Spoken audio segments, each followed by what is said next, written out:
तो एक नियम बनाओ कि रोज शिव के मंदिर में जब लोटा भर के जल चढ़ाओ तो जल को थोड़ा सा झेल कर लेकर आया, वो जल को थोड़ा सा लेकर आया करो और अपने दरवाजे पर उस जल का सिंचन कराओ। घर के प्रत्येक व्यक्ति को थोड़ा थोड़ा जल आचमन करने के लिए दिया, आचमन।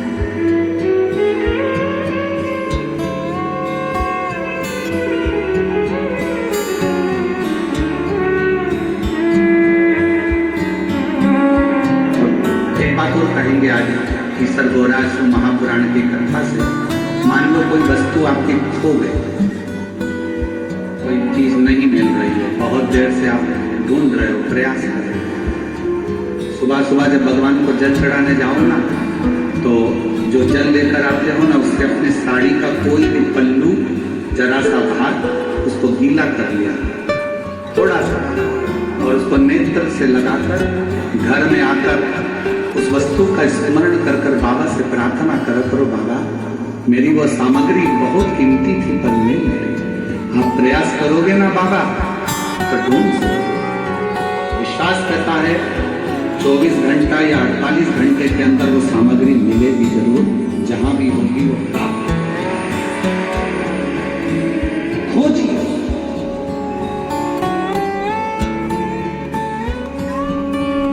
शिव के चढ़े हुए जल में वो तत्व है, शंकर भगवान के चढ़े हुए जल में वो फल है। शंकर भगवान के स्पर्श मात्र से फिर निवेदन करेंगे कि भगवान को स्नान कराया हुआ पानी, आप में से कितने लोग हैं जो अपने घर में रोज भगवान को निगाते हो? लड्डू गोपाल को, गणेश जी को, देवी जी को, देवता जी को, तुम्हारे घर में जो भी भगवान होंगे उनको रोज निलाते हो कि नहीं निलाते? बोलो जम के बोलो, निलाते हो? तो तुमने जो भगवान को निलाया उसका जो पानी आया वो पानी को बाथरूम में डालते हो क्या? आवाज नहीं आई, जम के बोलो। नहीं। उस पानी को गटर में डालते हो क्या? नल्ले में फेंकते हो? बाथ बेसिन में डालते हो? नहीं। रसोई घर में फेंक देते हो? नहीं। झूठे बर्तन में डालते हो? नहीं। बेकार कपड़ों में डालते हो? नहीं। उस पानी को कहाँ डालते हो? कहीं अच्छे बगीचे में, पेड़ पौधों में ले जाकर, कई लोग उस पानी को तुलसी जी में, कोई अच्छे बगीचे में, वो जो भगवान के स्नान का पानी है, भगवान के स्नान का जल है, उसको लोग अच्छी जगह पर ले जाकर डालते हैं।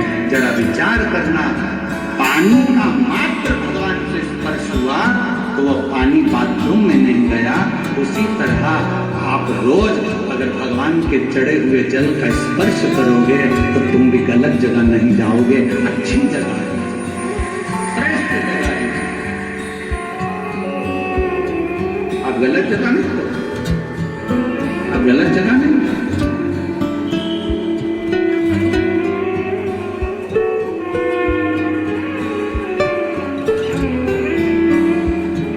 श्रेष्ठ जगह आप पहुंचने का प्रयास। देवराज बेलपत्री के वृक्ष के नीचे अपने प्राणों को त्याग, और देवराज ने बेलपत्र के वृक्ष के नीचे अपने प्राणों को त्यागा। इसलिए आज की शिक्षा तुम कॉलेज में कितने भी अच्छे पढ़ लो, कितने भी अच्छे स्कूल में पढ़ लो, कितनी भी अच्छी विद्या अध्ययन कर लो और कितना भी अच्छा एजुकेशन ग्रहण कर लो, पर जो पढ़ाई, जो विद्या, जो शिक्षा तुम्हारे घर के बुजुर्ग, दादा दादी, तुम्हारे घर के नाना नानी जो बच्चों को शिक्षा देते हैं, दुनिया में वो शिक्षा किसी विद्यालय में प्राप्त नहीं हो सकती। वो किसी विद्यालय में प्राप्त, जो शिक्षा एक घर का बुजुर्ग दे सकता है, जो शिक्षा घर का एक बूढ़ा व्यक्ति दे सकता है, जो शिक्षा एक घर के नाना नानी, दादा दादी दे सकते हैं, वो शिक्षा किसी स्कूल और किसी कॉलेज में प्राप्त नहीं हो सकती। क्योंकि हमारे बुजुर्ग हमारे घर के पोता पोती को, नाती पंती को सिखाते हैं, मंदिर जाया करो, ले शरणामत ले, अगरबत्ती लगाओ, दिया लगाओ, प्रणाम करो, रामायण पढ़ो, गीता पढ़ो, गायत्री मंत्र का जाप करो, बोलो महामृत्युंजय मंत्र को बोलो, चलो हाथ जोड़ के बोलो श्री शिवाय नमः तुभ्यम, घर के बुजुर्ग अपने घर के बच्चों को, पोता पोती को, नाती पंती को कुछ अच्छी शिक्षा देते हैं। और याद रखना, स्कूल और कॉलेज की शिक्षा एक बार तुम्हारे बुढ़ापे में काम आए कि ना आए, पर जो घर में बुजुर्ग शिक्षा देते हैं ना, वो तुम्हारे बुढ़ापे में जरूर काम आती है और तुम्हारा बुढ़ापा सुधारती है। इसलिए अपने घर के दादा दादी का, नाना नानी का सम्मान करना प्रारंभ करो, अपने घर के बुजुर्गों का आदर करना प्रारंभ करो, अपने घर के बुजुर्गों का, अपने माता पिता का आदर करना प्रारंभ करो, उनकी शिक्षा को ग्रहण करना प्रारंभ करो। सिखा सकती है कॉलेज में, स्कूल में पढ़ी शिक्षा तुम्हें कुछ कमाने का तरीका सिखा सकती है, माना, पर घर में मिली शिक्षा, बुजुर्गों से मिली शिक्षा, घर के बूढ़ों से मिली शिक्षा, घर के बड़ों से मिली शिक्षा, कॉलेज और स्कूल की शिक्षा तुम्हें कमाने का तरीका सिखाएगी, और घर के बुजुर्गों से मिली शिक्षा तुम्हें घर में रहने का तरीका सिखाएगी। और वो बहुत जरूरी है, वो बहुत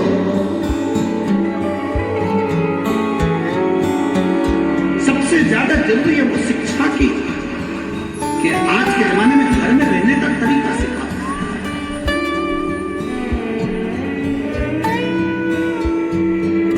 देवराज के प्राण छूट गए, चोरी करने वाला ना वेद पढ़ा, ना शास्त्र पढ़ा, ना अध्ययन करा, ना मंदिर गया, ना देवालय गया, ना शिवालय गया, ना कभी भगवान की भक्ति करी, इसको तो नरक जाना था। पर मरने के बाद बेलपत्र के वृक्ष के नीचे इसके प्राण छूटे, तो भगवान शंकर नंदी लेकर आए हैं और नंदी पर बिठाकर लेकर। अब इसके मन में संशय है, इसके मन में प्रश्न खड़ा हुआ कि बाबा, मैंने तो झूठ बोला, मैंने बेईमानी करी, मैंने कपट करा, मैंने सारा अपशब्द कहा, चोरी करी, गलत काम करा, उसके बाद भी आप मुझे लेने के लिए आज नंदी पर बिठा कर लेकर जा रहे हो, मैंने पुण्य कौन सा करा? शंकर भगवान ने उसी समय नंदी को हाथ पकड़कर लेकर जाते समय कहा, देवराज, तेरी माता ने पुण्य करा था, रोज शिवालय में जल चढ़ाया था, और एक पुण्य तेरी माता के जल चढ़ाने का फल तुझे मिला कि चोरी का धन लेकर तू मेरे मंदिर में पहुंच गया। तेरी माता के चढ़ाए गए जल का फल यह मिला कि तू पापी होने के बाद भी मेरे मंदिर तक आ गया, तू चोर होने के बाद भी मेरे मंदिर तक आ गया, और तेरी माता ने जो जल चढ़ाया उसका फल ये मिला कि तू मरने के कुछ क्षण पहले बेलपत्र के वृक्ष के नीचे आ गया, और तेरी माता के चढ़ाए हुए जल का फल ये मिला कि तुझे तो ना जाने कितने नरक भोगना है, पर तू आज बेलपत्र के नीचे प्राण त्याग कर तेरी माता के चढ़ाए गए जल के फल से तू आज कैलाश धाम में जाकर निवास किया है।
केवल एक व्यक्ति ने भी जल चढ़ाया तो उसका फल घर के सब व्यक्ति को प्राप्त।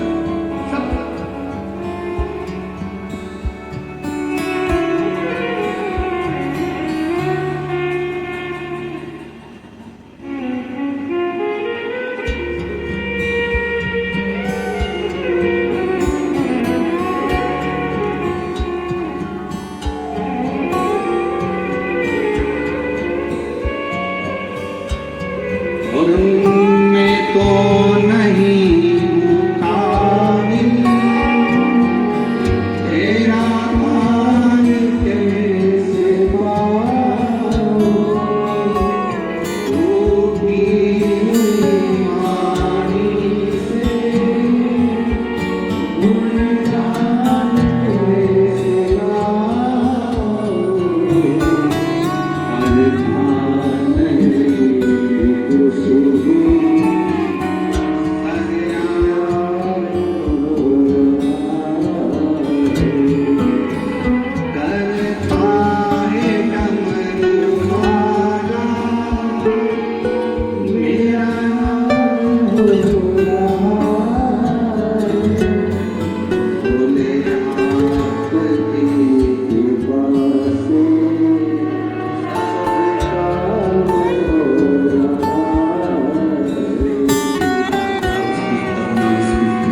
सोचे से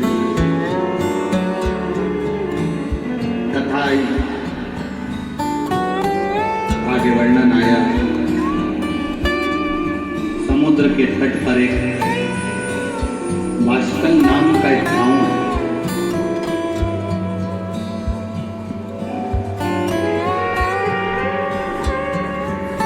और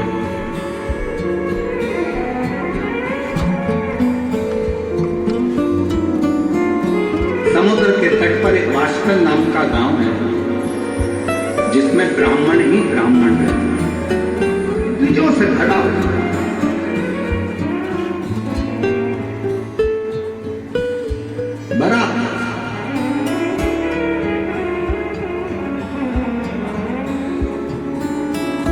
एक व्यक्ति उसने गलत संगत धारण कर लिया तो उसने पूरे गांव के लोगों को गलत संगत में डुबोया। अब थोड़ा ध्यान देना कथा पर।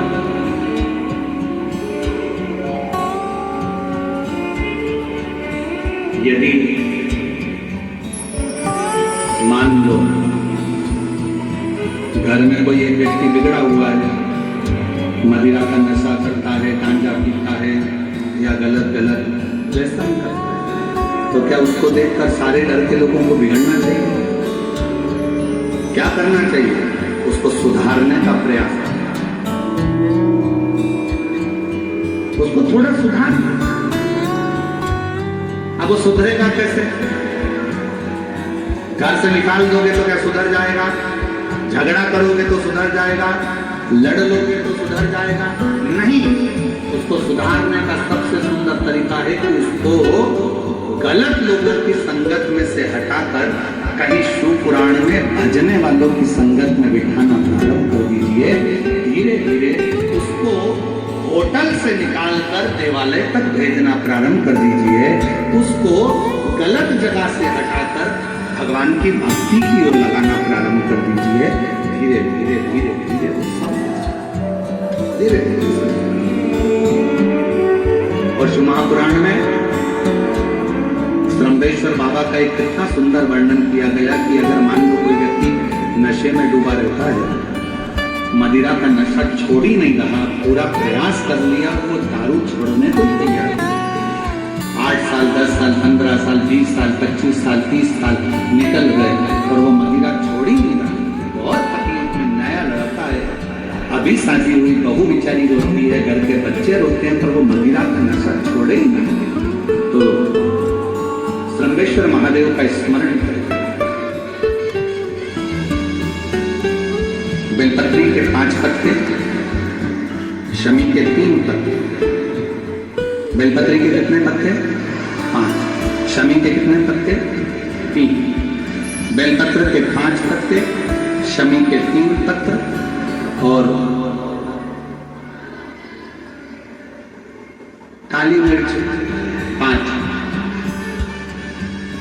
एक पत्र, शमी पत्र सब साथ में लेकर काली मिर्च के साथ में बाबा देव अधिदेव महादेव को, भगवान शंकर को समर्पित करो।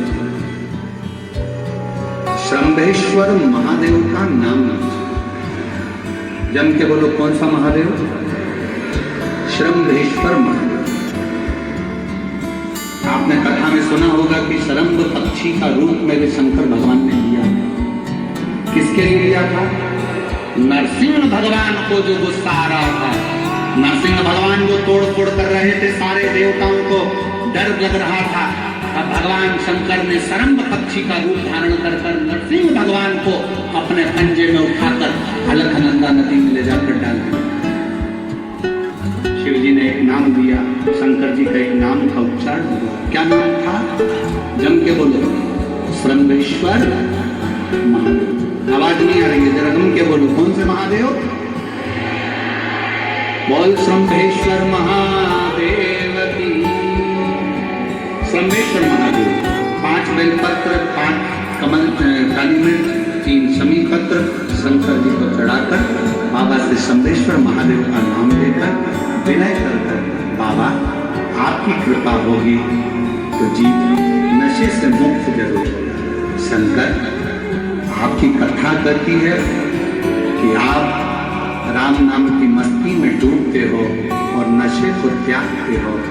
बाबा, मेरे भी घर में एक व्यक्ति, उसका नाम ये है, ये गोत्र है, वो नशे में डूबा रहता है। बाबा, इसको नशे से बाहर निकालो। झोली पसार कर प्रणाम करो, अपने हाथ की हथेली को,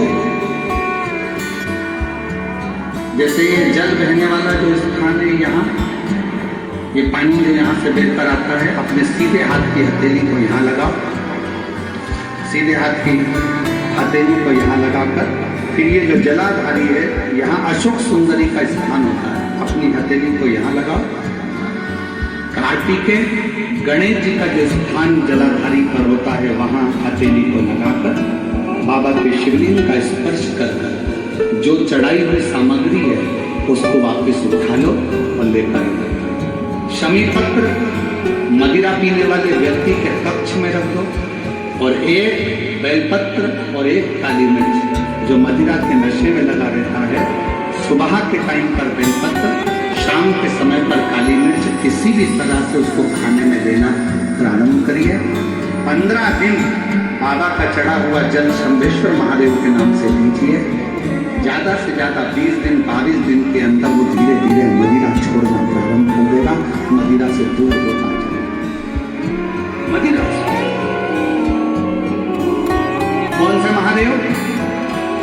जम के बोलो जरा, शंभेश्वर महादेव।